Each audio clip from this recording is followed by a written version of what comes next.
ہمارے یہاں اکثر یہ دیکھنے میں آیا کہ لوگ مسلسل علاج کروا رہے ہوتے ہیں، ڈاکٹروں کے پاس جا رہے ہوتے ہیں، حکیموں کے پاس جا رہے ہوتے ہیں،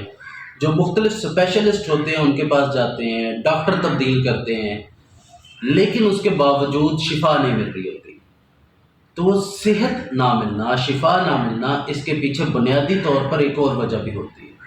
کہ یہ جو جادو ہے، یہ جو اثرات مرتب کرتا ہے، اس کے اثرات انسانی جسم پر ہی مرتب ہوتے ہیں،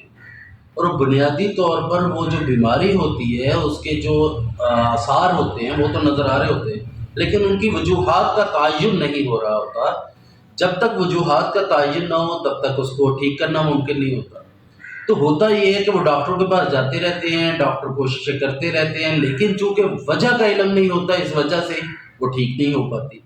تو اس کے لیے عام طور پر لوگوں کو اس بات کو ذہن میں رکھنا چاہیے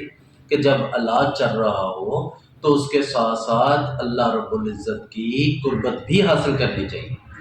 یا بار بار جانے کے بعد اگر کہیں سے بھی افاقہ نہیں ہو رہا تو بہتر ہے کہ اس کے روحانی علاج پر بھی توجہ دیں۔ ہم فزیکل کوشن کو، یعنی اپنے جسمانی ظاہری حالت کو تو ایڈریس کر لیتے ہیں، لیکن روحانیت کو چھوڑ دیتے ہیں۔